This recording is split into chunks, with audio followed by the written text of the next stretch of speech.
며칠 전 무대 뒤에서 한 남자로부터 개인적인 메시지를 받았습니다. 소개팅에서 숨겨진 보석 같은 여자를 만났다는 내용이었죠. 그 친구 주변에서는 꽃을 다루고 독서까지 즐기며 예술에 열중하는 여자로 알려졌는데 우리가 만났을 때는 줄곧 휴대폰만 보며 미소를 짓고 있었어요.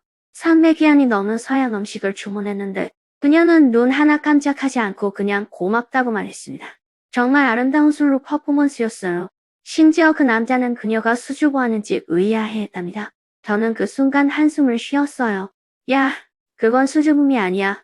분명히 너를 도구처럼 다루는 거다. 여자들이 데이트에서 하는 이 세 가지 사소한 행동은 사소해 보일지 모르지만 사실 모두 악당의 징조입니다. 과장이 아닙니다. 얼마나 많은 남자들이 이런 사소한 행동에 속아 사람을 찾았다고 생각했지만 결국 다른 사람의 연못에 있는 물고기 한 마리에 불과하다는 사실을 깨닫게 될까요? 당신의 휴대폰이 당신보다 중요합니다. 당신은 그저 보조 수단일 뿐이니까요. 제가 실화 하나 들려드릴게요. 제 어린 시절 친구인 아재는 작년에 한 여자를 만났습니다. 첫 데이트는 카페에서였는데 자리에 앉자마자 휴대폰을 테이블 위에 거꾸로 올려놓았어요. 아재가 얼마나 기뻐했는지 상상해보세요. 그는 그녀가 진심으로 자신을 사랑한다고 생각했고 방해받을까봐 걱정했던 거죠. 그런데 10분도 채 되지 않아 그녀의 휴대폰이 3번 진동했어요. 그때마다 그녀는 휴대폰을 집어들고 살짝 쳐다본 뒤 입술을 살짝 비중 내밀고 재빨리 다시 내려놨어요. 그리고 아재에게는 동료가 보낸 업무 관련 메시라고 전했답니다. 나중에 아재는 아는 친구를 통해 그 여자가 그날 3명의 남자와 동시에 채팅을 하고 있었다는 사실을 알게 됐어요. 그녀가 그 남자와 데이트하는 동안 다른 남자로부터 520위안을 송금받고 있었던 거죠. 데이트 중에 휴대폰을 손에서 놓지 못하는 그녀는 사실 일 때문에 바쁜 게 아닙니다. 10년 용어로 존재 박탈 PRES 인식 PRTS 했는데 심리하는 것이 있는데 친밀한 관계에서 누군가의 관심이 끊임없이 외부적인 것에 쏠려 깊은 관계를 맺기를 거부하는 것을 말해요. 마치 당신이 그에게 어린 시절 이야기를 들려주고 있는데 그가 하고 투덜거리며 화면에 손가락을 꾹꾹 눌러대는 것 같죠. 마침내 그를 웃게 하려고 농담을 건네지만 그가 고개를 드는 순간 휴대폰에서 알림음이 울리자 그의 시선은 순식간에 다른 곳으로 옮겨가요. 이런 멍한 태도는 두 가지를 의미할 수 있습니다. 중요한 사람과 통화 중이거나 당신과 관계를 맺을 생각이 전혀 없거나 아니면 그저 외로움을 달래기면 데이트일 수 있어요. 한 데이팅 플랫폼의 연구 자료를 살펴보면 진지하게 데이트를 하는 사람의 83%는 적극적으로 휴대폰 사용을 줄이고 심지어 친구들에게 오늘 밤 휴대폰을 확인하지 않겠다고 말하기도 합니다. 반면 넓은 범위를 다루는 사람들은 휴대폰을 마치 작업 공간처럼 사용해요.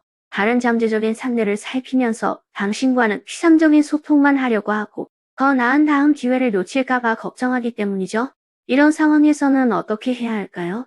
누군가는 그냥 먼저 메시지를 처리하고 서두르지 마 라고 말해달라고 할 뿐입니다. 그가 바로 휴대폰을 치우고 당신과 시간을 보낸다면 정말 급한 일이었을 수도 있죠. 하지만 그가 조급해 보이고 심지어 아무것도 아닌 일을 대수롭게 여긴다며 비난한다면 그의 마음속에는 당신이 휴대폰 메시지만큼 중요하지 않다는 것을 아해요. 그들은 눈 하나 깜빡이지 않고 비싼 음식만 주문해요. 이건 물질 만능주의가 아니라 감정적 협박입니다.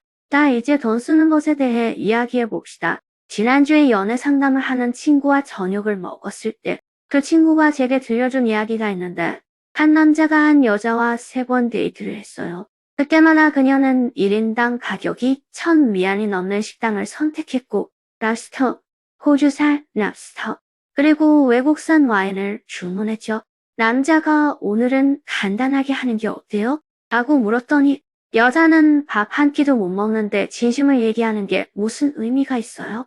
라고 대답했어요.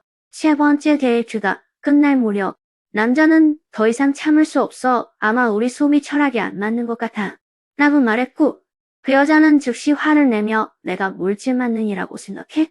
그냥 진심인지 확인하고 싶어서 그래 라고 쏘아부셨답니다. 눈치채셨나요? 이 여자들은 갈취를 진심 테스트처럼 위장하는 데 능숙해요. 하지만 그들의 소비 철학 뒤에는 진짜 물질만능주의가 아니라 오히려 미묘한 감정적 협박이 숨어 있어요.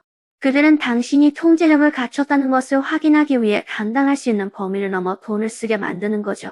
정제학에는 매몰 비용 함정이라는 개념이 있는데 무언가에 투자할수록 인출하기 어려워진다는 것입니다. 이 여자들은 바로 이 함정을 이용해요. 먼저 비싼 데이트 비용을 요구하고 수천 위안을 쓰고 나면 뭔가 잘못됐다는 걸 깨닫더라도 이미 이렇게 많이 썼는데 다시 해보자 라고 생각하게 만듭니다. 이는 결국 관계에 점점 더 깊이 빠지게 만드는 거죠. 반대로 진심으로 관계를 발전시키고 싶어하는 여자들은 당신에게 배려심을 보일 거예요. 제 사촌은 첫 데이트를 형부와 했을 때 형부가 일식 레스토랑을 골랐는데 사촌이 메뉴를 보고 속살렸어요. 사실 옆집 매콤한 헛고가 더 맛있을 것 같아. 진짜 정통이라고 들었어. 나중에 그녀의 동생이 말했는데 이런 디테일 때문에 그 여자가 믿을 만하다고 생각하는 거야. 너랑 함께하는 기분을 중요하게 생각하는 거지. 네가 얼마나 돈을 쓸 수 있는지가 중요한 게 아니야. 판단 기준은 이렇습니다. 만약 그가 주문한 음식이 하루 예산을 확실히 초과하고 남자가 돈을 내야 한다고 계속 말하거나 심지어 이런 게 자신의 애정 표현 방식이라고 암시한다면 그는 당신을 사랑하는 게 아니라 당신의 지불 능력을 사랑하는 겁니다. 진정한 관계에서 돈 쓰는 건 상호적인 행위예요. 네가 나에게 밥을 사주고 내가 영화를 사주고 네가 작은 선물을 주면 나는 정성껏 만든 선물로 감리하는 거죠. 받기만 하고 주지 않는 사람들은 사실상 너를 ATM 기계처럼 대하는 겁니다. 가깝고도 먼 척하는 게임은 너를 훈련시키는 거예요. 마지막 행동이 가장 중독되기 쉽습니다. 바로 그 사소하고 때로는 멀어지고 때로는 가까워지는 행동이죠. 갑자기 당신의 팔을 감싸 안았다가 길 건너편에 도착하자마자 아무 일도 없었다는 듯 놓아주는 거예요. 당신이 그에게 당신의 업적에 대해 이야기하자. 그의 눈이 반짝이며 정말 대단해 라고 말하다가 돌아서서 다른 사람들에게는 어떻게 감히 그런 업적을 자랑할 수 있지? 라고 투덜거리는 거죠. 당신이 좋아하는 팀을 가볍게 언급한 건 기억하겠지만 경기 보러 가자고 하면 그날 이미 약속이 있었잖아 라고 말할 거예요. 이 여자가 당신에게 사탕을 조금 주고 뺨을 때리는 건 사실 강아지 훈련처럼 간헐적인 강화의 심리적 기법이에요. 가끔씩 보상을 주는 것은 끊임없이 보상을 주는 것보다 더 중독성이 강하거든요. 방금 그가 나에게 관심이 있었을까? 내가 더 노력하면 그가 더 적극적으로 나설까?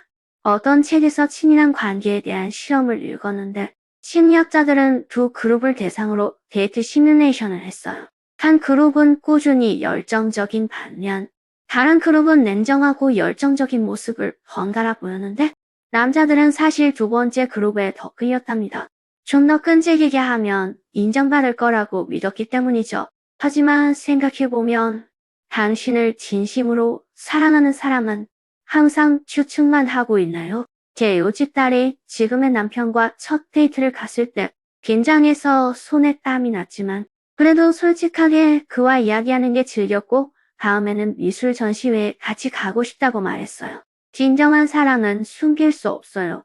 그건 당신과 가까워지려는 제 결심에 드러나는 것이지 당신이 저를 당신과 가깝다고 생각하길 바라는지에 대한 계산에 드러나는 게 아니에요. 어떤 남자가 자기가 사귀는 여자가 위치한 모먼트에 항상 아무도 나랑 영화 보러 안 간다고 올린다고 불평했어요. 데이트 신청을 하자 나중에 이야기하자고 했지만 포기하려고 하면 다시 메시지를 보내는 거죠. 오늘 이 가게를 보면서 당신이 이런 끌고 당기는 전략이 좋다고 했던 게 생각났어요. 그건 당신을 길들이고 그를 중심으로 맴돌게 하고 그의 감정에 대한 대가를 치르게 만드는 거예요. 결국 당신은 그를 사랑한다고 생각했지만 사실은 그와 가까이 있다는 환상에 사로잡혔을 뿐이에요. 이런 상황에서는 자화자찬하며 자신이 부족하다고 말하지 마세요. 냉정하게 생각해야 해요. 사랑은 두 사람이 나란히 걷는 것이지 한 사람이 다른 사람을 쫓는 것이 아니며 추측 게임도 아닙니다. 당신이 이해하기 위해 애써야 하는 사람들은 처음부터 당신이 그들의 마음을 이해하길 바라지 않았습니다.